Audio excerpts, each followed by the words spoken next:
Hello hello hello.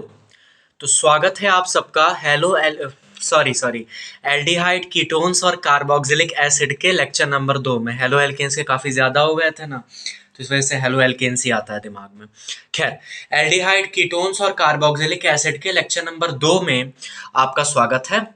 और यहाँ पे हम फिजिकल और कुछ केमिकल प्रॉपर्टीज देखेंगे। पिछले लेक्चर में हमने कौन कौन सी नेम्ड रिएक्शंस देखी थी? हमने बेटा देखी थी गैटरमैन कॉच, हमने देखी थी ईटार्ड, हमने देखी थी स्टीफन रिडक्शन, हमने देखी थी फ्रीडल क्राफ्ट एसाइलेशन।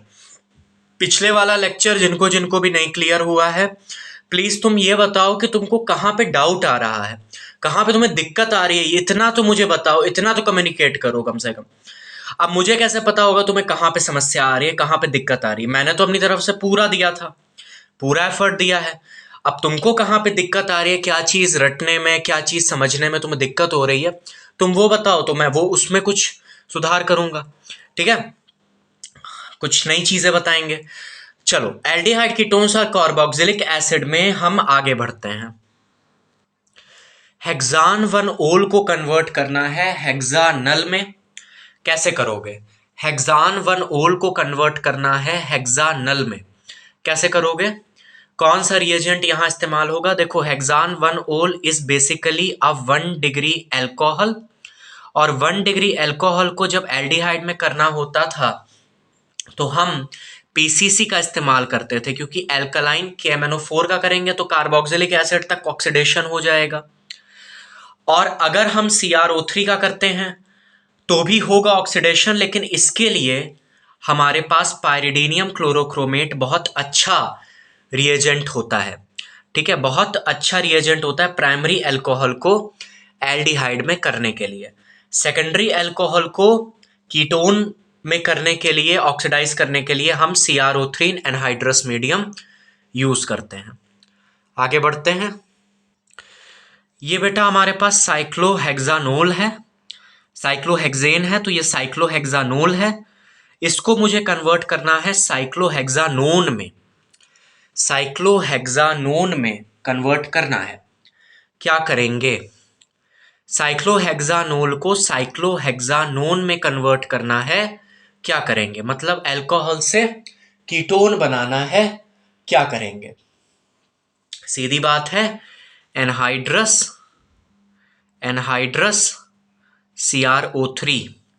ठीक है, ध्यान दो, यहां पे ये प्राइमरी अल्कोहल नहीं है, क्योंकि जिस कार्बन से OH जुड़ा है वो खुद कितने कार्बन से जुड़ा है? 2 कार्बन से जुड़ा है, इसलिए यहां पे पीसीसी का इस्तेमाल हम नहीं करेंगे। ठीक है ना, एनहाइड्रस CrO3। क्लियर? चलो, इसका आंसर बताओ। पैराफ्लोरोटोलिन, पैराफ्लोरोटोलिन, पैराफ्लोरोटोलिन को कन्वर्ट करना है पैराफ्लोरोबेंजल्डिहाइड में, पैराफ्लोरोटोलिन को कन्वर्ट करना है पैराफ्लोरोबेंजल्डिहाइड में। अब यहां पे फ्लोरो ग्रुप एज इट इज रहा, इससे अपने को मतलब नहीं है। तुमने कोई रिएक्शन ऐसी पढ़ी है जिसमें टॉलिन बेंजल्डिहाइड में कन्वर्ट हो रहा हो? हाँ, कौन सी पढ़ी है? ईटर्ड रिएक्शन। कौन सा रिएजेंट यूज होता है? CrO2Cl2 in the presence of carbon disulphide. ठीक है, ईटर्ड याद आ गई? तो ऐसे ही बेटा तुमको डायरेक्ट डायरेक्ट सवाल दिए जाएंगे, कठिन सवाल नहीं आएंगे। अब देखो, इथेन नाइट्राइल को किस में कन्वर्ट करना है? इथानॉल में कन्वर्ट करना है। ठीक है बेटा, इथेन नाइट्राइल को किस में कन्वर्ट करना है? इथानॉल में कन्वर्ट करना है। रिएजेंट बोलो। डाइवालच। याद है डाइवालच क्या करता है? आ रही है बात समझ? क्या करता है डाइवालच?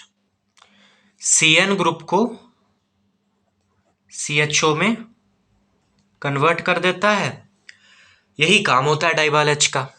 तो इथेन नाइट्राइल को इथेनॉल में करना है तो डाइवाल एच करा सकते हैं, डाइवाल एच से रिएक्शन करा सकते हैं। नहीं तो, क्योंकि ये नाइट्राइल है तो यहां पे हम स्टीफन रिडक्शन भी करा सकते हैं बेटा। कैसे पहचानेंगे? SnCl2 प्लस 2HCl ये डालते हैं और यहां इथेन नाइट्राइल से इथेनॉल अपने को मिल जाएगा। इसके बाद में एल्लाइल अल्कोहल टू प्रोपेनल। देखो, allyl alcohol to propanal, allyl alcohol कुछ इस तरीके से होगा। ठीक है ना, यहां से OH हटेगा तो इस पे पॉजिटिव चार्ज आएगा और इस पॉजिटिव चार्ज को ये रेजोनेंस से पाई बॉन्ड के इलेक्ट्रॉन स्टेबिलाईज करेंगे। तो एल्लाइल अल्कोहल को अपने को किस में करना है, प्रोपेनल में करना है। तो अगेन देखो यहाँ पे ये जो अल्कोहल है ये 1 डिग्री अल्कोहल है, तो यहाँ पे अगेन हम क्या यूज कर सकते हैं, पीसीसी। तो पीसीसी यहाँ पे क्या कर देगा, पीसीसी यहाँ पे क्या कर देगा, इसको एल्डिहाइड में कन्वर्ट कर देगा। आ गया अपने पास प्रोपेनल, है ना, बेसिकली। आ रही है बात समझ में, एल्लाइल अल्कोहल टू प्रोपेनल। तो यहां पे हमारे पास 3 कार्बन हो गए। अच्छा, इस डबल बॉन्ड पे कोई फर्क हमारा पड़ना नहीं है पीसीसी को यूज करने से, तो ये एज इट इज रहेगी। ठीक है, तो यहां पे तुम देख पाओगे कि पीसीसी को यूज हम तब करते हैं जब हमारा 1 डिग्री का अल्कोहल होता है, पायरिडीनियम क्लोरोक्रोमेट। अच्छा, ब्यूटटूइन टू इथेनल, ब्यूटटूइन, अब जरा देखो बनाते हैं, ब्यूटटूइन, मिथ इथ प्रॉप ब्यूट, ब्यूटटूइन को अपने को इथेनल में करना है। इथेनल मतलब CH3CHO में करना है। बेटा ये दिख ही रहा है कि यहां पर अगर मैं ओजोनोलिसिस करा दूं, ओजोनोलिसिस मतलब ओजोन और जिंक डस्ट H2O, ठीक है ना। तो यहां पे क्या होगा कि मैं एक ऑक्सीजन इधर और एक ऑक्सीजन इधर, तो यहां पे क्या हो जाएगा, देखो यहां पे हमारे पास CH3CHO और यहां पे हमारे पास CH3CHO। तो बेसिकली इसकी हमको 2 यूनिट्स मिलेंगी। ठीक है, ये सब बेटा पिछले लेक्चर का ही, मैं तो बस रिवाइज करा रहा था। ठीक है, जिससे कि आपको रिएजेंट्स याद हो जाएं, बहुत जरूरी है रिएजेंट्स याद करना, तभी आप आगे रिएक्शंस कर पाओगे। चलो फिजिकल प्रॉपर्टीज पर मूव ऑन करते हैं। अब देखो बेटा, इसमें जो पॉइंट याद रखने वाला है वो तो ये है, देखो एक तो ये है कि हमारा जो ये मीथेनल होता है which is also known as formaldehyde, ये एज अ गैस होता है at room temperature. Room temperature पे ये गैस की तरह होता है, ठीक है ना, ये गैस ही होता है। इथानल की अगर हम बात करें, दैट इज CH3CHO, तो ये बेटा वोलाटाइल लिक्विड होता है। वोलाटाइल लिक्विड का मतलब क्या है कि भाप बन जाता है थोड़ा सा ही हीट करने पे, तो ये वोलाटाइल लिक्विड होता है रूम टेम्परेचर पे। दूसरे जो एल्डिहाइड और कीटोन्स हैं वो या तो लिक्विड हो सकते हैं या सॉलिड हो सकते हैं रूम टेम्परेचर पे, लेकिन ये ध्यान रखना ये वाला हमारा गैसी होगा एट रूम टेम्परेचर और ये वाला हमारा वोलाटाइल लिक्विड होगा एट रूम टेम्परेचर। ध्यान रखना, बॉइलिंग पॉइंट एल्डिहाइड और कीटोन्स का जो होता है वो हाइड्रोकार्बन से ज्यादा होता है।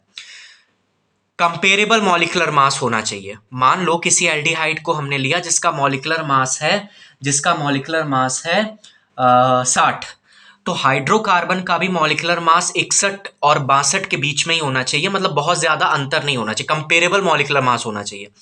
उस केस में बॉइलिंग पॉइंट ऑफ एल्डिहाइड और कीटोन्स हाइड्रोकार्बन और ईथर से ज्यादा होता है कंपेरेबल मॉलिक्यूलर मास के, लेकिन कम होता है अल्कोहल से, क्योंकि बेटा अल्कोहल्स में हाइड्रोजन बॉन्डिंग होती है और एल्डिहाइड और कीटोन्स में डाइपोल डाइपोल इंटरैक्शन होता है। देखो ये जो कहानी मैं बता रहा हूं ये कहानी नहीं है, ये आता है। एल्डिहाइड और कीटोन्स में क्या होता है, dipole dipole interaction, dipole dipole interaction.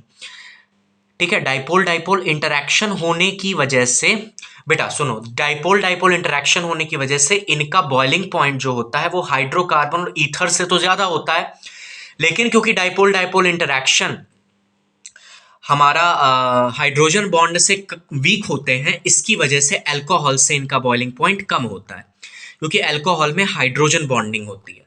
ध्यान रखना, बॉइलिंग पॉइंट एल्डिहाइड और कीटोन्स का जो है वो ईथर से ज्यादा होगा, हाइड्रोकार्बन से ज्यादा होगा, लेकिन अल्कोहल से कम होगा। क्यों कम होगा, क्योंकि अल्कोहल में हाइड्रोजन बॉन्डिंग होती है।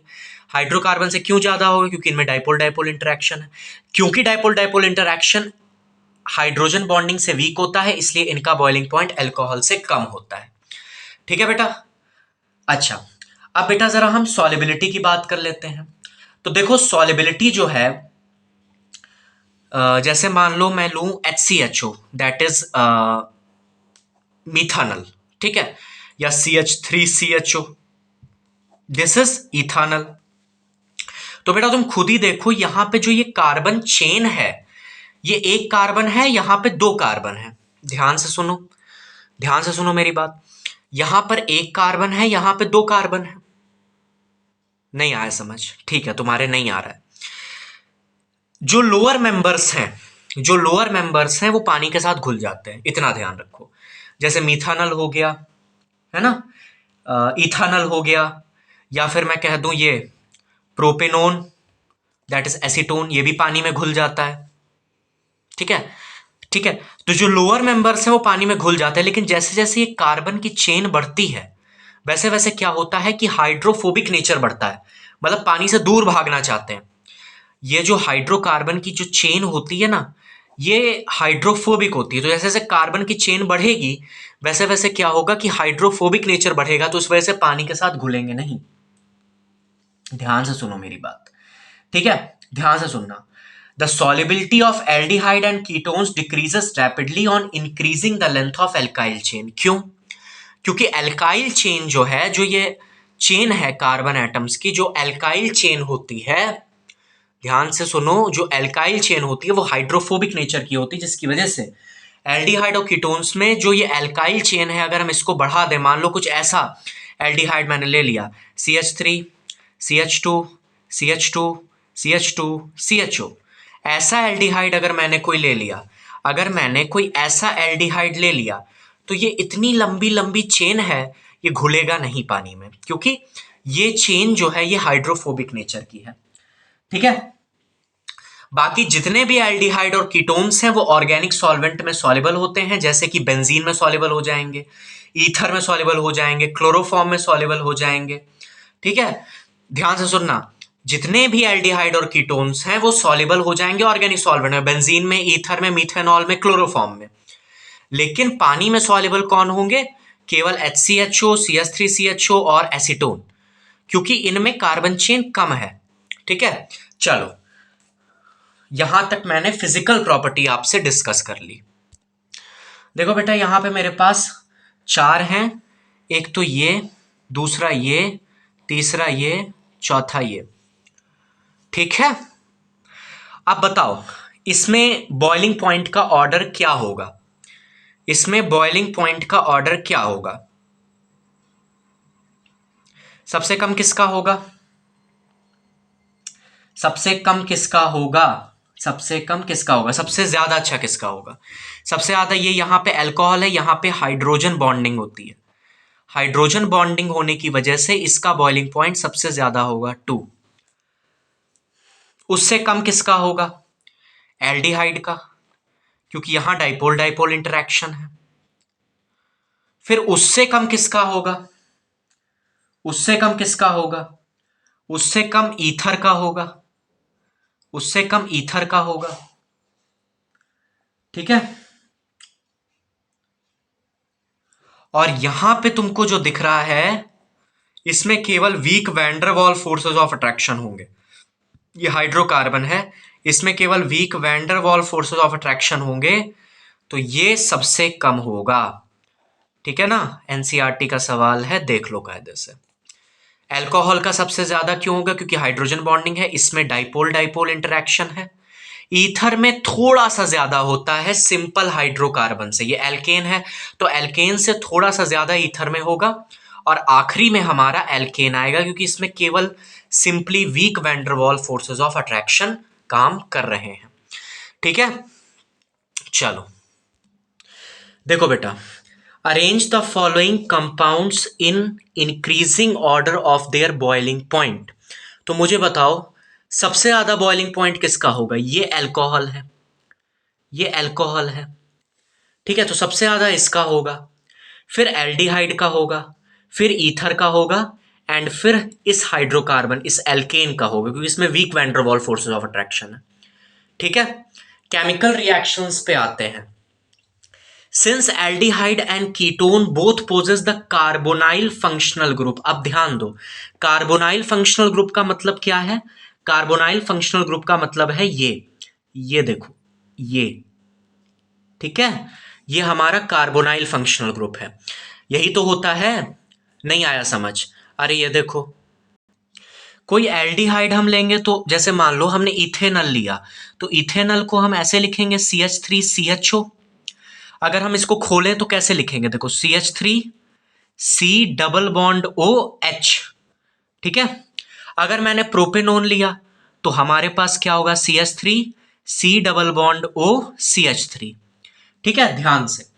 अब यहां पे देखो, ये फंक्शनल ग्रुप है, कार्बोनाइल फंक्शनल ग्रुप।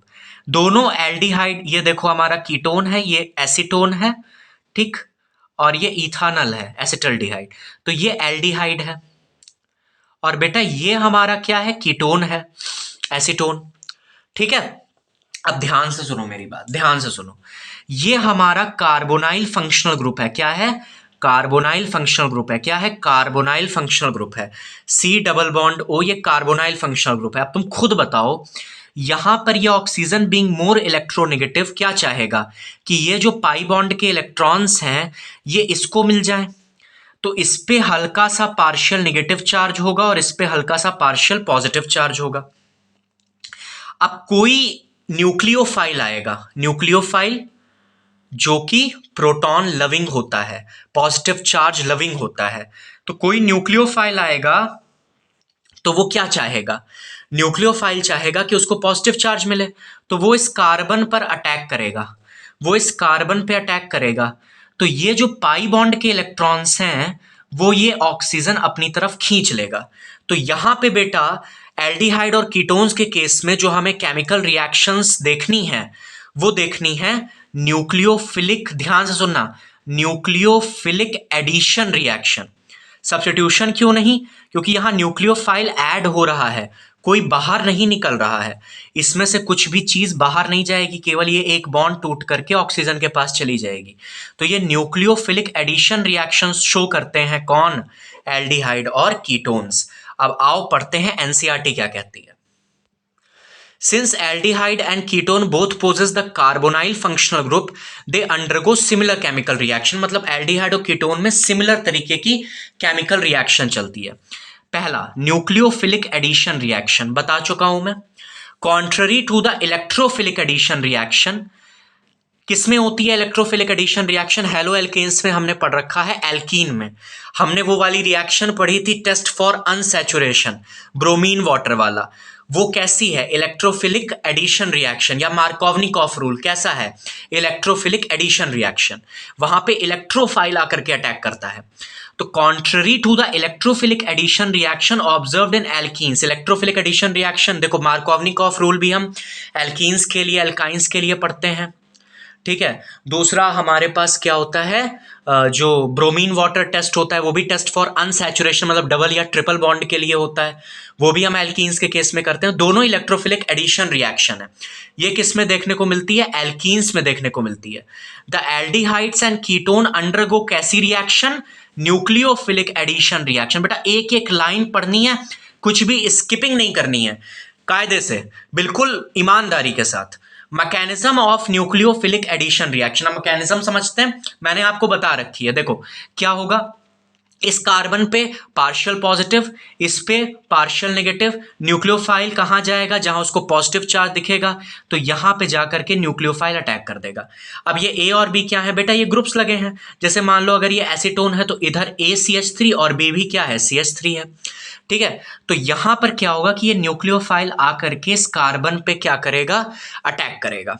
तो क्या होगा कि ये वाली जो पाई बॉन्ड के इलेक्ट्रॉन्स हैं वो ऑक्सीजन पे शिफ्ट हो जाएंगे। A nucleophile attacks the electrophilic carbon atom of the polar carbonyl group, electrophilic carbon atom of the polar carbonyl group. Electrophilic का मतलब जिसको इलेक्ट्रॉन्स की जरूरत है, मतलब जिसपे पॉजिटिव चार्ज है, जिसको इलेक्ट्रॉन्स की जरूरत है, जिसपे पॉजिटिव चार्ज है ना, इलेक्ट्रोफिलिक मतलब जिसको इलेक्ट्रॉन से प्यार है। इलेक्ट्रॉन से प्यार हो तभी होगा जब पॉजिटिव चार्ज होगा। A nucleophile attacks the electrophilic carbon atom of the polar carbonyl group from a direction approximately perpendicular to the plane of sp2 hybridized orbital of carbonyl atom, carbon. तो देखो इस कार्बन की hybridisation क्या, मैंने तुम्हें बता रखा है पहले ही लेक्चर में, हेलो एल्केन और हेलो एरीन्स में। अगर कार्बन डबल बॉन्ड से जुड़ा है तो आगे देखना ना पीछे देखना, सीधे बस अगर डबल बॉन्ड दिख जाए तो मतलब इस कार्बन की हाइब्रिडाइजेशन क्या है, sp2। और sp2 हाइब्रिडाइजेशन बेटा क्या होती है, प्लेनर होती है, ट्राइगोनल प्लेनर स्ट्रक्चर होता है sp2 हाइब्रिडाइजेशन का। क्लास 11th sp2 हाइब्रिडाइजेशन मतलब ट्राइगोनल प्लेनर। ध्यान दो, तो यहां पे ये sp2 हाइब्रिडाइजेशन है। जब न्यूक्लियोफाइल अटैक करके इससे जुड़ जाता है तो यहां पे 4 बॉन्ड्स हो जाती हैं सिंगल सिंगल, तो यहां पे sp3 हाइब्रिडाइजेशन हो जाता है।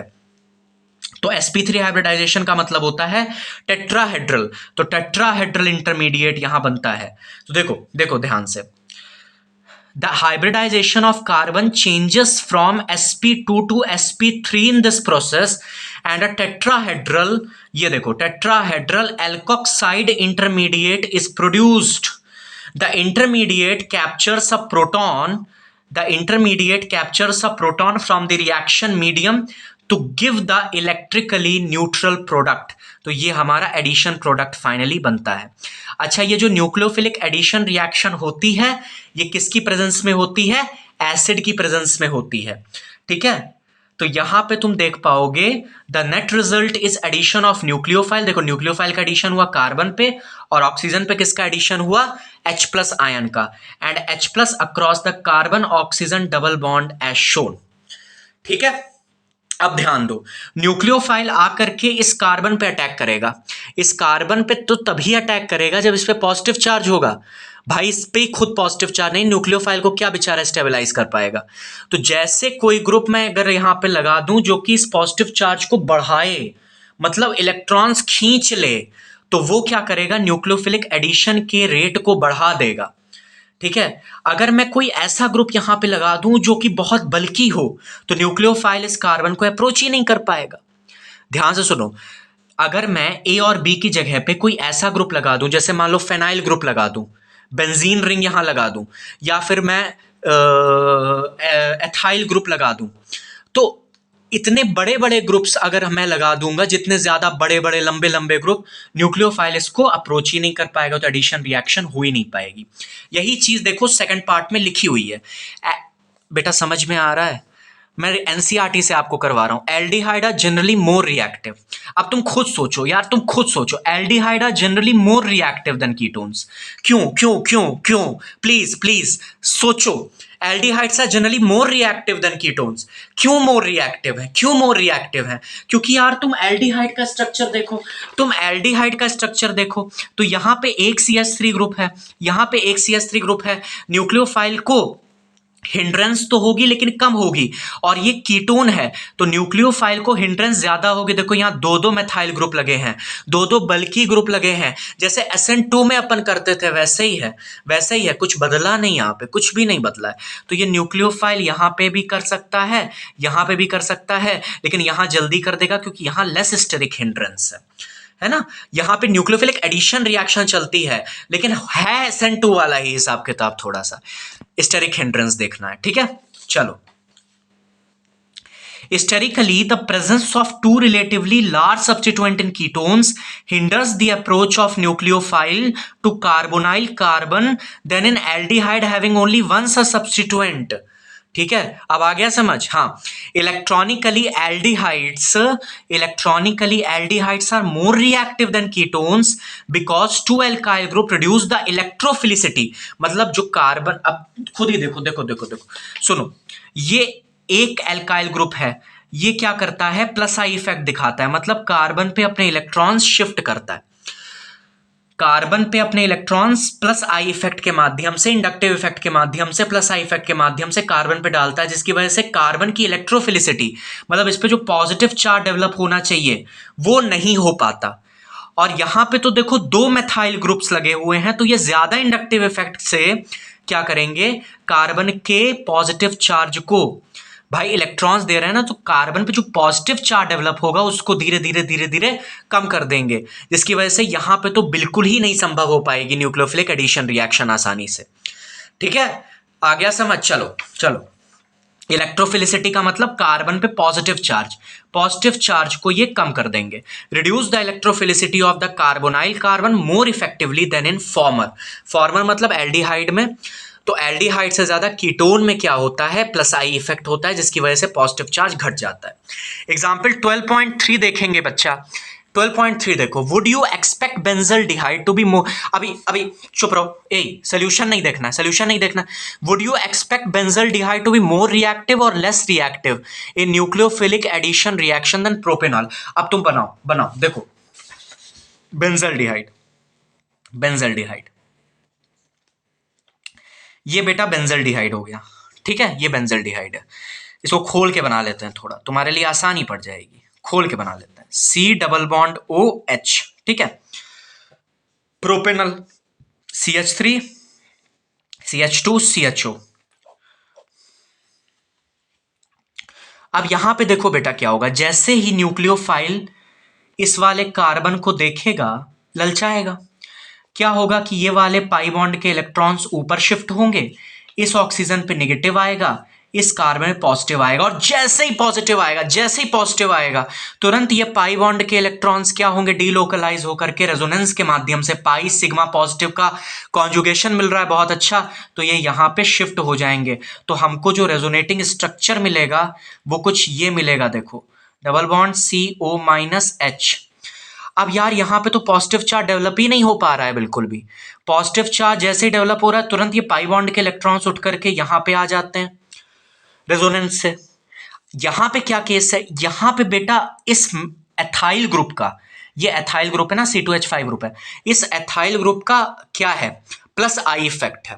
इस एथाइल ग्रुप का क्या है, प्लस आई इफेक्ट है। लेकिन हमेशा मैंने बताया है, हमेशा मैंने बताया कि रेजोनेंस इफेक्ट जो है वो हमेशा इंडक्टिव इफेक्ट से बड़ा होता है। तो यहां पे जो पॉजिटिव चार्ज आता है वो तुरंत न्यूट्रलाइज हो जाता है, और यहां पे देर से न्यूट्रलाइज होता है, तो यहां पे ये ज्यादा जल्दी रिएक्ट करेगा और यहां पे ये कम जल्दी रिएक्ट करेगा, मतलब धीमे रिएक्ट करेगा, क्योंकि यहां रेजोनेंस मिल रही है। यहां पे पॉजिटिव चार्ज को तुरंत पाई बॉन्ड के इलेक्ट्रॉन्स क्या कर रहे हैं, न्यूट्रलाइज करे दे रहे हैं बच्चा।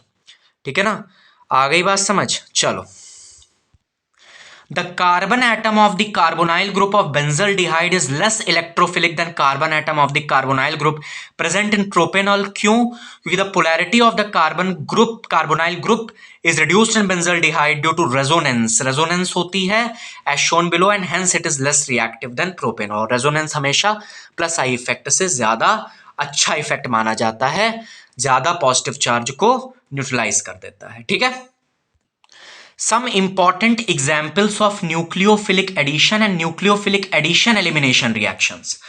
देखो, सबसे पहले हम न्यूक्लियोफिलिक एडिशन पढ़ेंगे। तो सबसे पहले एडिशन ऑफ हाइड्रोजन साइनाइड।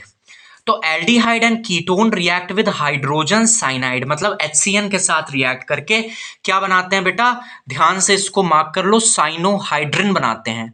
इस कंपाउंड का नाम याद रखो, cyanohydrin. This reaction occurs very slowly with pure HCN, मतलब प्योर HCN लेंगे तो बहुत धीमे होगी, तो कैटालिसिस कराने के लिए, इसको तेज करने के लिए हम क्या लेते हैं, therefore it is catalysed by a base. तो यहां पे ये बेसिक मीडियम में रिएक्शन होती है। ठीक है ना, इसको हम कैसे कैटलाइज कराते हैं, by a base, basic medium में रिएक्शन होती है। And the generated cyanide ion being a stronger nucleophile readily adds to the carbonyl compounds to yield corresponding cyanohydrin। ठीक है, therefore it is catalyzed by a base and the generated cyanide ion being a stronger nucleophile readily adds to the carbonyl atom। अब देखो ध्यान से, HCN है, HCN को हमने किस में लिया है, बेसिक मीडियम में लिया है। तो बेसिक मीडियम मतलब OH माइनस, एल्कलाइन मीडियम मतलब OH माइनस। अब क्या होगा, यहाँ पे H प्लस और OH माइनस मिलके पानी बना लेंगे और CN माइनस आयंस फ्री हो जाएंगे। ये बेटा बहुत अच्छे न्यूक्लियोफाइल माने गए, ये बेटा बहुत अच्छे न्यूक्लियोफाइल माने गए। तो तुरंत इस वाले कार्बन पे जाकर के अटैक कर देंगे, तुरंत इस वाले कार्बन पर जाकर के अटैक कर देंगे। उसके बाद कैटलिस्ट वो होता है, ध्यान से सुनना मेरी बात, कैटलिस्ट वो होता है जो कि यूज नहीं होता रिएक्शन में। कैटलिस्ट तो वही हुआ ना जो कि रिएक्शन में यूज नहीं होता।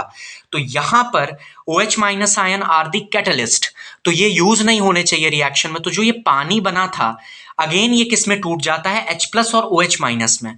तो ये H प्लस आयन जाकर के ऑक्सीजन के साथ मिल जाते हैं और साइनोहाइड्रिन बन जाता है, इसको साइनोहाइड्रिन बोलेंगे। ठीक है, नहीं आया समझ में, बिल्कुल भी नहीं आया। चलो देखो, ये मेरे पास कार्बोनाइल कार्बन है, इस पे हल्का सा पॉजिटिव चार्ज, इस पे हल्का सा नेगेटिव चार्ज। अब CN माइनस ने देखा कि इस पे पॉजिटिव आ रहा, तो ये जाकर ये अटैक करना चाहेगा, तो ये ऑक्सीजन अपने इलेक्ट्रॉन्स को खींच लेगा। तो यहां पर क्या बनेगा, यहां पे बेटा ये बन गया, देखो बोलो, ये बन गया, बन गया। देखो कितनी बॉन्ड्स है, 1 2 3 4, 4 बॉन्ड से जब कार्बन जुड़ा होता है तो sp3 हाइब्रिडाइज होता है, मतलब टेट्राहेड्रल। इसलिए लिखा भी है एनसीईआरटी में टेट्राहेड्रल इंटरमीडिएट। क्या लिखा है? Tetrahedral intermediate. अब क्या हुआ, देखो यहां पे OH minus ion were the catalyst, तो कैटलिस्ट यूज नहीं होता। ये OH minus ion H plus के साथ मिलके क्या बना लिया था? पानी बना लिया था। तो यहां पे अगेन H2O क्या होगा? H प्लस और OH माइनस में टूटेगा, और H प्लस आयन हमारे पास अगेन सोल्यूशन में आ जाएंगे। तो ये जो H प्लस आयन है वो इसके साथ मिल जाएंगे, एंड फाइनली हमारे पास ये बनेगा। देखो ये हमारा क्या है? साइनोहाइड्रिन। क्या है? साइनोहाइड्रिन। तो एल्डिहाइड हो चाहे कीटोन हो, जिसमें ये कार्बोनाइल ग्रुप होगा, वो HCN के साथ रिएक्ट करके क्या बनाएगा? साइनोहाइड्रिन। किस मीडियम में रिएक्शन चलेगी? बेसिक मीडियम में। मैकेनिज्म समझ में आ गई इस रिएक्शन की? ठीक है, चलो आगे बढ़ते हैं। एडिशन ऑफ सोडियम बायसल्फाइड या हाइड्रोजन सल्फाइड, मतलब NaHSO3। NaHSO3, ध्यान से देखना बेटा, यहां पर Na प्लस है, HSO3 माइनस है। अब देखो ध्यान से, कार्बन पे कौन जाएगा? कार्बन पॉजिटिव है तो HSO3 जाएगा। देखो बेटा वो यही चीज है, HSO3 ही तो है ये, बस यहां पे ऑक्सीजन के साथ बॉन्ड बनती है कार्बन की, क्योंकि एफिनिटी ऑक्सीजन के साथ कार्बन की ज्यादा होती है, इसकी वजह से यहां पे इसको ऐसे दिखा दिया है, लेकिन है तो क्या ये? HSO3 ही तो है। तो HSO3 कहां जाएगा? क्योंकि ये निगेटिव है तो ये कहां जाएगा? ये जाएगा कार्बन पे, क्योंकि इस पे पार्शियल पॉजिटिव चार्ज डेवलप हो रहा है। और सोडियम कहां जाएगा? क्योंकि ये पॉजिटिव है तो ये जाएगा ऑक्सीजन पे, क्योंकि इस पे पार्शियल नेगेटिव डेवलप हो रहा है, ये बनेगा। अब यहां से क्या होगा बेटा? एक प्रोटॉन का ट्रांसफर होगा, मतलब ये जो H प्लस है वो यहां आ जाएगा और सोडियम यहां चला जाएगा। तो यहां पे बायसल्फाइड एडिशन कंपाउंड बनेगा जो कि क्रिस्टलाइन होगा।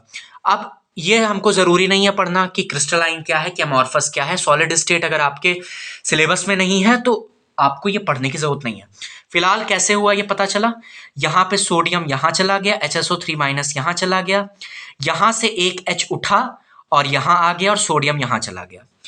यहां पे कार्बन के साथ ऑक्सीजन की एफिनिटी ज्यादा होती है, इसलिए इसको ऐसे दिखाया। ठीक है, आ गया समझ? चलो ठीक है। Addition of Grignard reagent. अब ग्रिग्नर्ड रिएजेंट बेटा इसका मैं बता रहा हूं तुम्हें, क्योंकि तुमने अल्कोहल पढ़ा नहीं है तो मैं बता रहा हूं। देखो जैसे मान लो मेरे पास एल्डिहाइड है CH3 C double bond OH, और मैंने इसका रिएक्शन कराया किसी ग्रिग्नर्ड रिएजेंट के साथ, दैट इज CH3 MgBr। ठीक है, ये पार्ट बेटा मैंने पहले ही बता रखा है, ये पार्ट पॉजिटिवली चार्ज होगा क्योंकि ये मेटालिक पार्ट है। MgBr ये पूरा ही पॉजिटिवली चार्ज होगा, और ये पार्ट निगेटिवली चार्ज होगा। यहां पे ये पाई बॉन्ड के इलेक्ट्रॉन ऊपर शिफ्ट होंगे, तो ये क्या बनेगा? CH3 CO माइनस H, और यहां पे पॉजिटिव। तो पॉजिटिव पार्ट कहां? बस कुछ नहीं करना, जोड़ दो। पॉजिटिव कहां? पॉजिटिव कहां जाएगा? पॉजिटिव कहां जाएगा? इसके साथ। निगेटिव इसके साथ। देखो देखो देखो देखो देखो ना, OMgBr ये H, और यहां पर ये CH3। ठीक है बेटा, ये बना हमारे पास, ये इंटरमीडिएट बनता है। अब क्या करा देते हैं? तो हमने कहा अब हम करा देते हैं इसकी हाइड्रोलिसिस। क्या करा देते हैं? अब हम करा देते हैं इसकी हाइड्रोलिसिस। तो हाइड्रोलिसिस कराने पे बेटा क्या होगा कि ये बॉन्ड टूटेगी, ये वाली बॉन्ड जो है तुमको दिख रही है कार्बन ऑक्सीजन के बीच की, ये बॉन्ड टूटेगी। और यहां पे पानी की प्रेजेंस में देखो, हमारा हाइड्रोलिसिस का मतलब, हाइड्रो मतलब पानी, लिसिस का मतलब तोड़ना। तो ये बॉन्ड तोड़ी मैंने कैसे? पानी से। पानी का मतलब H प्लस और OH माइनस। अब H प्लस कहाँ जाएगा और OH माइनस कहाँ जाएगा? तो भैया H प्लस तो यहाँ चला गया क्योंकि ऑक्सीजन पे ऑलरेडी निगेटिव होता है, और OH माइनस इस वाले कार्बन पे चला गया। तो फाइनली जो हमारा प्रोडक्ट बना वो ये बना। देखो ठीक है, बन गया। देखो ये कैसा अल्कोहल बना? 2 डिग्री। कैसा अल्कोहल बना? 2 डिग्री। अब जरा कीटोन के साथ इसी ग्रिग्नर्ड रिएजेंट की रिएक्शन कराओ, बताओ कैसा अल्कोहल बनेगा। कीटोन के साथ इसी ग्रिग्नर्ड रिएजेंट की रिएक्शन कराओ और बताओ कि कैसा अल्कोहल बनना है, कैसा अल्कोहल बनेगा। कराओ, एसीटोन के साथ कराओ, चलो CH3 MgBr की रिएक्शन जल्दी कराओ, उठाओ कलम। फिर कहोगे आता नहीं आता नहीं, केमिस्ट्री बहुत कठिन है। देखो CH3 C double bond O CH3 plus CH3 MgBr, ठीक, जैसे मैंने पहले कराई। क्या होगा, इस पे पॉजिटिव, इस पर निगेटिव, इस पर पॉजिटिव, इस पर निगेटिव। पॉजिटिव पार्ट कहाँ जाएगा, यहाँ पे। निगेटिव कहाँ जाएगा, यहाँ पे। CH3 C, यहाँ पे क्या आया, CH3, यहाँ CH3 O MgBr, हाइड्रोलिसिस कराई, H plus OH minus, OH minus कहाँ गया, H प्लस कहाँ गया, यहाँ पे, OH माइनस यहाँ पे। कैसा एल्कोहल मिला। अब OH माइनस यहाँ क्यों गया, बहुत तेज मारूंगा, बहुत तेज मारूंगा, उठा के पटक दूंगा अभी आकर के। H प्लस क्या है, H प्लस कैसा है, पॉजिटिवली चार्ज है। ऑक्सीजन के कैसा है, निगेटिवली चार्ज है। तो H प्लस किधर जाएगा, बेवकूफ कहीं के, H प्लस किधर जाएगा, OMgBr के साथ। OH माइनस किधर जाएगा, कार्बन के साथ। CH3 C CH3 CH3 OH। कैसा एल्कोहल बना, कैसा एल्कोहल बना, 3 डिग्री एल्कोहल बना, 3 डिग्री एल्कोहल बना। मतलब जब कीटोन लेते हैं और ग्रिग्नॉर्ड रिएजेंट के साथ रिएक्शन कराते हैं तो 3 डिग्री एल्कोहल बनता है। CH3CHO एल्डिहाइड लेते हैं और ग्रिग्नॉर्ड रिएजेंट के साथ रिएक्शन कराते हैं तो 2 डिग्री एल्कोहल बनता है। HCHO लो, HCHO लो, जरा कराओ रिएक्शन, कराओ रिएक्शन, देखना 1 डिग्री बनेगा। HCHO के अलावा कोई भी और एल्डिहाइड लेंगे, HCHO के अलावा कोई भी और एल्डिहाइड लेंगे, ग्रिग्नॉर्ड रिएजेंट के साथ रिएक्शन कराएंगे तो कैसा एल्कोहल बनेगा, 1 डिग्री, सॉरी 2 डिग्री। ये लेंगे तो 1 डिग्री और कीटोन लेंगे तो 3 डिग्री। अब इसकी तुम खुद कराओ, मैं नहीं करा रहा, खुद करो, खुद करो, चलो देखना 1 डिग्री आएगा, 1 डिग्री अल्कोहल आएगा। चलो एडिशन ऑफ अल्कोहल, ये बेटा बहुत इंपॉर्टेंट रिएक्शन है, ठीक है। Addition of alcohol, acetal hemiacetal बनता है, बहुत इंपॉर्टेंट है, ठीक है। चलो देखो देखो देखो, aldehyde react with one equivalent, one equivalent मतलब 1 मोल, 1 मोल, ठीक है ना, 1 mole of monohydric, monohydric alcohol का मतलब जिसमें एक OH है, एक OH है ना, monohydric alcohol in presence of dry hydrogen chloride, ठीक है, ड्राई हाइड्रोजन क्लोराइड की प्रेजेंस में, to yield alkoxy alcohol intermediate known as hemiacetal. तो ये जो बनता है ये हेमी एसिटल है, which further react with one more molecule of alcohol to give a gemmed alkoxy compound जो कि एसिटल कहलाता है, ये एसिटल है। अब देखो ये कैसे होगा, देखो ध्यान से, देखो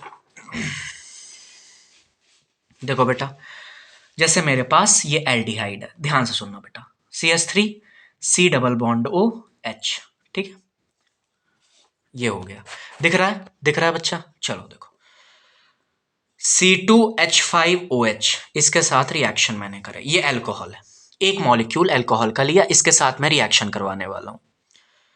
अब ध्यान से सुनना, यहां पे ये ऊपर जाएंगे इलेक्ट्रॉन्स पाई बॉन्ड के, यहां पॉजिटिव और यहां पर निगेटिव। बेटा OH है मतलब ये निगेटिव पार्ट है और ये पॉजिटिव पार्ट है। अब एडिशन करो, देखो कहां क्या जुड़ेगा, तो ऑक्सीजन के साथ C2H5 जुड़ेगा, तो यहां पे देखो क्या होगा, CH3 C OC2H5, hydrogen carbon के साथ OH जुड़ जाएगा, ठीक है। इसी को बेटा मैंने कहा एसिटल, क्या कहा, एसिटल। फिर इसकी रिएक्शन मैंने किसके साथ कराई, C2H5OH के साथ। फिर इसकी रिएक्शन मैंने किसके साथ कराई, sorry hemiacetal, hemiacetal अभी पूरी तरीके से बना नहीं, तो ये हेमी एसिटल है। इसके बाद इसकी रिएक्शन मैंने किसके साथ कराई, अगेन इसी अल्कोहल के साथ, दूसरे मॉलिक्यूल के साथ। तो यहां पे क्या होगा, यहां पे क्या होगा, ये बेटा पानी का एक मॉलिक्यूल निकल जाएगा और जो बचेगा वो इसके साथ जुड़ जाएगा, ठीक है। तो देखो यहां पे क्या बनेगा finally, CH3 C O C2H5H और यहां पे क्या होगा, C2, हाँ ऑक्सीजन भी है तो OC2H5। ठीक है, देखो दोनों तरफ ये चीज आ गई। अब ये क्या बन गया, एसिटल। जब एक तरफ थी तो क्या था, हेमी एसिटल। आ गया समझ, आ गया, पक्का। ठीक है, तो ये आप कर लोगे। चलो, इसी का यहां पे क्या होता है, पानी निकल गया। देखो, तो हमने बताया था कि हम ये वाली रिएक्शन भी करेंगे, न्यूक्लियोफिलिक एडिशन एलिमिनेशन रिएक्शन, जहां पे न्यूक्लियोफाइल का एडिशन हुआ, उसके बाद एलिमिनेशन हो गया। तो यहां पे पानी का क्या हुआ बेटा, एलिमिनेशन हुआ। देखो यहां पे पानी भी निकला जब एसिटल बना। ठीक है, इसी हेमी एसिटल को हम बोलते हैं, इसी हेमी एसिटल को हम बोलते हैं एल्कोक्सी अल्कोहल, एल्कोक्सी अल्कोहल। और इसको हम एसिटल को हम बोलते हैं gem dialkoxy compound, gem dialkoxy compound. ठीक है, चलो इतना समझ में आ गया। अब देखो यहां पे मैंने क्या लिया बेटा, देखो ध्यान से, यहां पे मैंने क्या लिया, यहां पर मैंने कीटोन लिया है। देखो दो एल्काइल ग्रुप्स लगे हैं, तो मतलब ये CH3, ये CH3, मतलब ये एसीटोन हो गया, है ना। दो एल्काइल ग्रुप है मतलब कीटोन लिया है दोनों तरफ। ये बेटा मैंने एथिलीन ग्लाइकॉल लिया, आपने सोल्यूशन में पढ़ रखा है इसके बारे में, है ना, एंटी फ्रीज। तो ये एथिलीन ग्लाइकॉल है, CH2OH, CH2OH, ये एथिलीन ग्लाइकॉल है। तो यहां पे देखो क्या हुआ, यहां पे पानी निकालो, पानी निकाल, अपने को क्या करना है, पानी निकालना है, एलिमिनेशन कराना है किसका, पानी का। तो देखो पानी कैसे निकलेगा, ये ऑक्सीजन और ये दो हाइड्रोजन है। अब इसको तुम ऐसे देख लो, देखो देखो,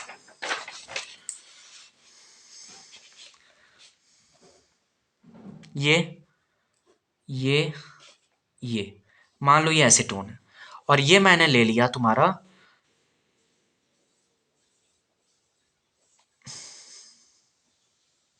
ठीक है, ये मैंने ले लिया। अब यहां पे क्या करना है, इसको ऐसे लिख देता है, ये लो, यहां पे क्या करना है, ये पानी का मॉलिक्यूल निकाल दो यहां से, और जो बचा है उसको जोड़ दो। तो यहां पे देखो क्या बना हमारे पास,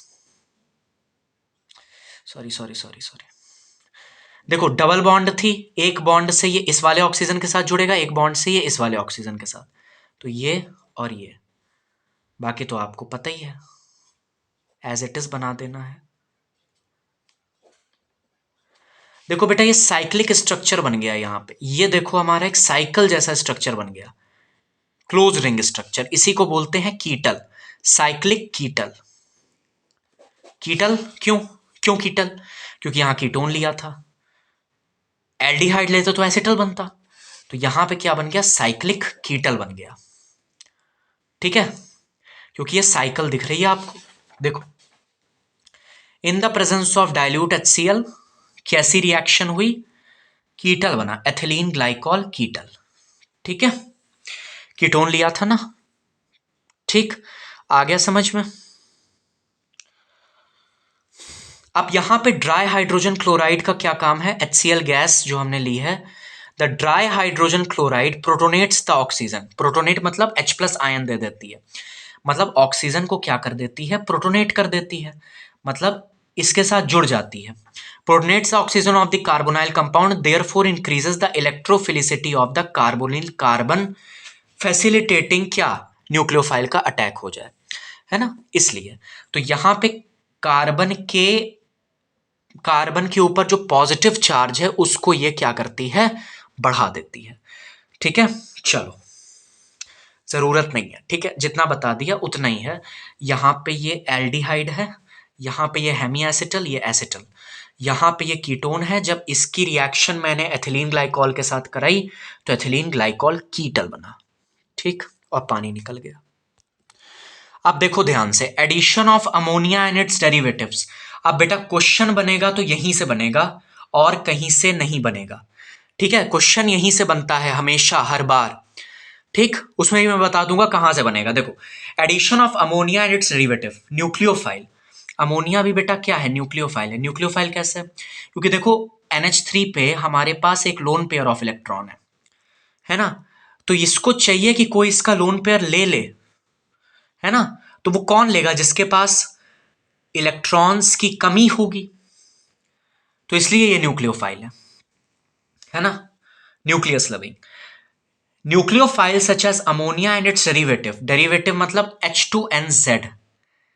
देखो यहां पर मैंने एक हाइड्रोजन हटा दिया तो क्या बना H2N, और उसकी जगह पे कोई दूसरा ग्रुप लगा दिया दैट इज Z।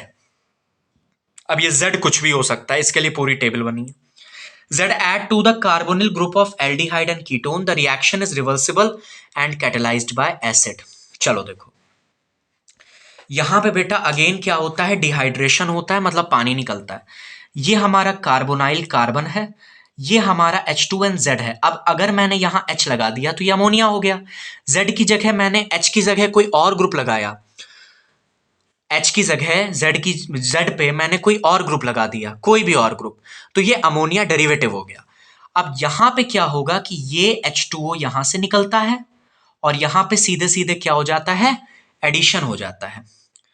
ध्यान से सुनना मेरी बात, ये बन जाता है, ठीक है, ठीक है, और यहां से पानी क्या होता है, निकल जाता है। चलो अब देखो ध्यान से, अगर Z की जगह मैंने H लगा दिया तो ये क्या हो गया, अमोनिया हो गया, और जो बनेगा वो ये बनेगा और इसको बोलेंगे इमीन। देख लो ध्यान से,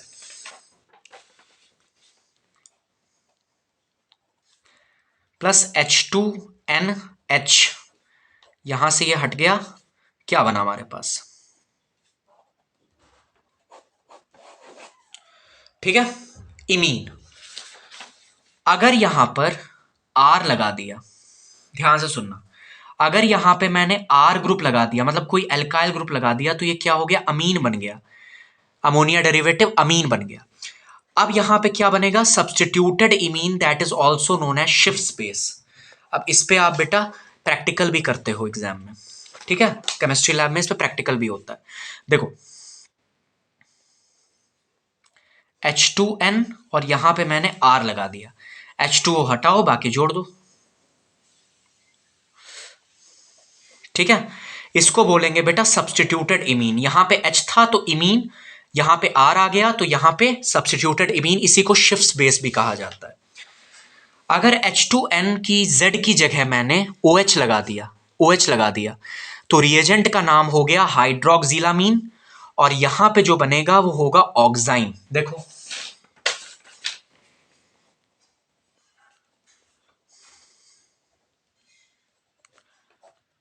H2O हटाओ और यहां पे तुम क्या लगा दो, ये लगा दो, जो बचा जोड़ दो, इसी को बोलते हैं ऑक्साइन। इसको क्या बोलेंगे, हाइड्रोक्सिलामीन। देखो ये हमारा क्या है, ये हाइड्रोक्सिलामीन है, और यहां से क्या बना, ऑक्साइन बना। अगर NH2 और Z की जगह मैंने NH2 लगा दिया तो ये रिएजेंट का नाम हो गया हाइड्राजीन, और हाइड्राजीन बेटा बहुत अच्छा रॉकेट फ्यूल होता है, और इसके साथ मैंने कार्बोनाइल ग्रुप की रिएक्शन कराई तो ये बनेगा। अब तुम खुद बना के देखो ये बनेगा कि नहीं बनेगा, ये बनेगा, इसको बोलते हैं हाइड्राजोन। Z की जगह बेटा ये ग्रुप लगा दिया तो इस ग्रुप को बोलते हैं फेनाइल हाइड्राजीन, रिएजेंट का नाम हो जाएगा फेनाइल हाइड्राजीन। फेनाइल हाइड्राजीन के साथ रिएक्शन कराई तो हमारे पास बनेगा फेनाइल हाइड्राजोन। और ये 2,4 डायनाइट्रोफेनाइल हाइड्राजीन, अगर Z की जगह ये ग्रुप मैंने लगा दिया तो इसको बोलेंगे 2,4 डायनाइट्रोफेनाइल हाइड्राजीन। इस रिएजेंट को बोलेंगे 2,4 डायनाइट्रोफेनाइल हाइड्राजीन, और यहां पे जब रिएक्शन होगी तो बनेगा 2,4 डायनाइट्रोफेनाइल हाइड्राजोन।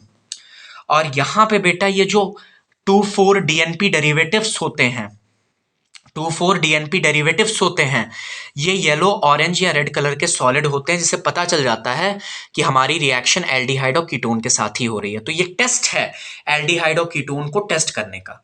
समझ में आया? देखो यहां पे मेरे पास कार्बोनाइल कार्बन, यहां पर मैंने क्या लिया, 2,4 डायनाइट्रोफेनाइल हाइड्राजीन मतलब H2N, और Z की जगह मैं ये ग्रुप चिपका दूंगा। देखो Z की जगह ये ग्रुप चिपका दूंगा, तो बस चिपका दो NH,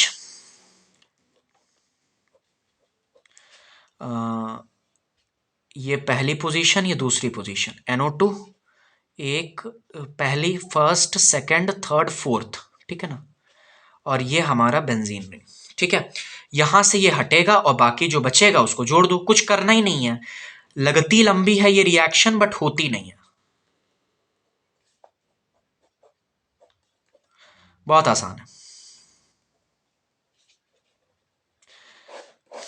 इसको बोलेंगे 2,4 डायनाइट्रोफेनाइल हाइड्राजोन, इसको बोलेंगे 2,4 डायनाइट्रोफेनाइल हाइड्राजीन, ठीक है।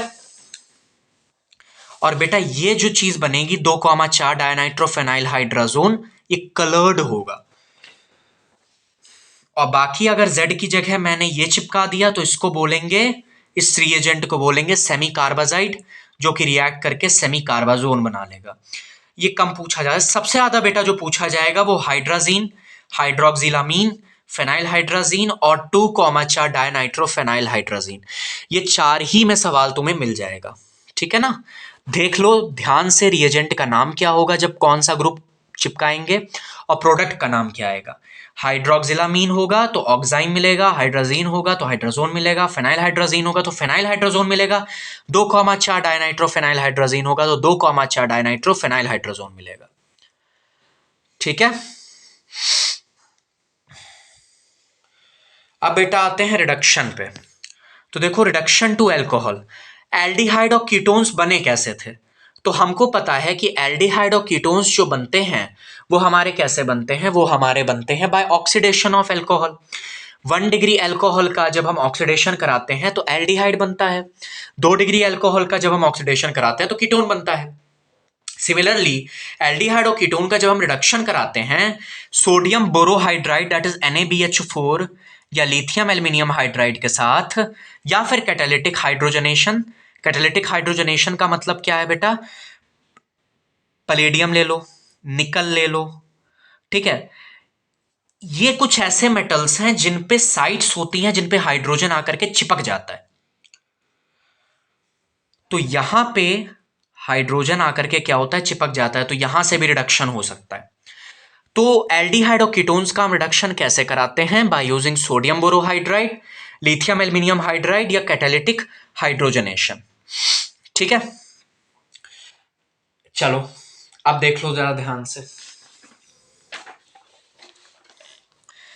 CH3CHO है, इसमें मैंने चाहे लिथियम एल्यूमिनियम हाइड्राइड डाल दिया LiAlH4, या फिर सोडियम बोरोहाइड्राइड डाल दिया।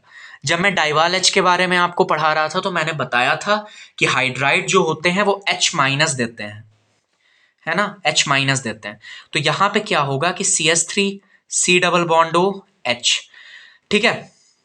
अब यहां पर ये ऊपर जाएगा, इस पे पॉजिटिव आएगा, हाइड्राइड कहां जाके जुड़ेगी, यहां पे H- आयन कहां जाके जुड़ेगा, इस वाले कार्बन पे। तो ये हमारे पास कुछ ऐसा बनेगा देखो। और ये रिएक्शन हम एसिडिक मीडियम में कराएंगे तो हमारे पास अल्कोहल मिल गया हमें, ठीक है। इस तरीके से ये मैकेनिज्म चलेगी, तो रटना नहीं है, समझना है। दोनों ही लिथियम एल्यूमिनियम हाइड्राइड लो चाहे सोडियम बोरोहाइड्राइड लो, ये थोड़ा एक्सपेंसिव होता है। सोडियम बोरोहाइड्राइड केवल एल्डिहाइड और कीटोन को ही रिड्यूस करा सकता है, कार्बोक्सिलिक एसिड और ईस्टर पे इसके कोई बस नहीं चलता। ईस्टर पे बेसिकली इसका कोई बस नहीं चलता, कार्बोक्सिलिक एसिड के लिए तो लिखा है एनसीईआरटी में। तो यहां पे ईस्टर पे इसका कोई बस नहीं चलता, लेकिन लिथियम एल्यूमिनियम हाइड्राइड ईस्टर का भी रिडक्शन करा देता है, ठीक है। इसी पे एक सवाल भी था, मैं आपको दिखाता हूं, एक मिनट बेटा, एक मिनट, देखो ध्यान से, देखना ध्यान से। 11.5 क्वेश्चन नंबर 2 सोडियम बोरोहाइड्राइड के साथ करा रहे हैं। ये तो देखो तुम्हारा कैसा ग्रुप है, ये हमारा कैसा ग्रुप है, कीटोनिक ग्रुप है ना, कीटोनिक ग्रुप है। और ये हमारा कैसा है, ये कोई ईस्टर है, देखो C double bond O OCH3, ये ईस्टर है। तो बच्चे क्या करते हैं, सोडियम बोरोहाइड्राइड देखा नहीं, ईस्टर और इसकी दोनों की ही रिडक्शन करा देते हैं, जबकि ईस्टर एज इट इज रहेगा, केवल इसकी रिडक्शन होगी। तो यहां पे क्योंकि ये देखो कीटोन है तो यहां पे O- आएगा, इस वाला कार्बन पे पॉजिटिव आएगा, यहाँ पे ये डबल बॉन्ड ऊपर जाएगी, यहाँ पॉजिटिव चार्ज आ जाएगा, यहाँ पॉजिटिव आ जाएगा तो ये हाइड्रोजन इस पे जाकर के क्या करेगा, अटैक कर देगा। तो यहाँ पे OH आ जाएगा हमारे पास और ये एज इट इज लगा रहेगा। ठीक है, ध्यान दो बेटा, अगर इसी जगह लिथियम एल्यूमिनियम हाइड्राइड ले लिया होता तो यहां पे क्या होता कि ये ईस्टर भी रिड्यूस कर जाता, और ईस्टर को रिड्यूस करने का मैकेनिज्म मैंने बताया है डाइबाल H वाले प्रोसेस में, है ना। डाइबाल H में कैसे होता है, CH3 C double bond O OCH3। डाइबाल H की प्रेजेंस में कैसे होगा, यहां पर ये ऊपर जाता है, यहां हाइड्रोजन जुड़ता है, ये इलेक्ट्रॉन वापस आते हैं और ये यहां से निकलता है, तो क्या हो जाता है CH3 C double bond O और H। अब तो ये एल्डिहाइड बन गया, फर्दर इसका रिडक्शन हमें क्या दे देगा, एल्कोहल दे देगा। Similarly in the case of LiAlH4 lithium aluminium hydride, पहले ये बनेगा और फिर एल्कोहल मिल जाएगा हमको। तो अगर लिथियम एल्यूमिनियम हाइड्राइड होता तो ये इसका भी रिडक्शन करा देता, लेकिन सोडियम बोरोहाइड्राइड इसका नहीं करा सकता क्योंकि ये ईस्टर है। ठीक है, चलो आगे बढ़ो। कैटालिटिक हाइड्रोजनेशन का मतलब हाइड्रोजन के साथ तुमको निकल दे देगा, पलेडियम दे देगा, प्लैटिनम दे देगा। ये तीन अगर दे दे तो इसका मतलब है कि तुमको एल्डिहाइड या कीटोन से क्या बना देना, एल्डिहाइड होगा तो 1 डिग्री अल्कोहल, कीटोन होगा तो 2 degree alcohol.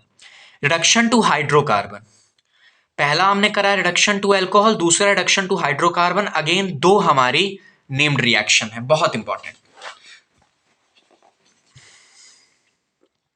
Carbonyl group in the presence of zinc amalgam, zinc Hg, zinc mercury मतलब जिंक अमेलगम एंड HCl, हमको ये देखो CH2 ये हमको क्या दे रहा है, एल्केन दे रहा है, क्या दे रहा है, एल्केन दे रहा है, और पानी यहां से निकल गया। इसको बोलते हैं बेटा क्लीमेंसन रिडक्शन, अगर हमारा जिंक अमेलगम और HCl दिया हो तो। सबसे पहले इसको हमने रिएक्ट कराया, दूसरी रिएक्शन देखो, सबसे पहले हमने इसको रिएक्ट कराया हाइड्राजीन के साथ, पानी निकला, यहां पे ये हाइड्राजोन बना, हमने देख चुके हैं हम ये सब, हाइड्राजोन बना। फिर इसका रिएक्शन, इस हाइड्राजोन कंपाउंड का रिएक्शन कराया KOH और एथिलीन ग्लाइकॉल के साथ और हीट कर दिया, तो यहां पे अगेन हमको क्या मिल गया, एल्केन मिल गया, और नाइट्रोजन गैस यहां से, ये देखो जो NN है वो यहां से निकल गई, नाइट्रोजन यहां से निकल गई और हमको क्या मिल गया, CH2 मिल गया। इसको बोलते हैं वोल्फ किश्नर रिडक्शन। यहां पे 2 N है ना, तो ये नाइट्रोजन गैस यहां से निकल गई और CH2 हमको मिल गया। दोनों केस में प्रोडक्ट सेम है, रिएजेंट्स डिफरेंट है, दोनों रिएक्शन डिफरेंट है। ये वोल्फ किश्नर रिडक्शन है, ये क्लीमेंसन रिडक्शन है, ध्यान से इसको कर लेना बेटा। ये ऑलरेडी लेक्चर का समय बहुत ज्यादा हो चुका है, अगला पार्ट हम अगले लेक्चर में करेंगे क्योंकि अभी भी बहुत कुछ बचा है। एल्डोल कंडेंसेशन बचा है, कैनिजारो रिएक्शन बची है, जिसका हमें मैकेनिज्म समझ के करना पड़ेगा। तो ये इस लेक्चर को यहीं पे हम खत्म करते हैं, ठीक है ना। ओके, पढ़ाई करते रहिएगा और रिवाइज करते रहिएगा।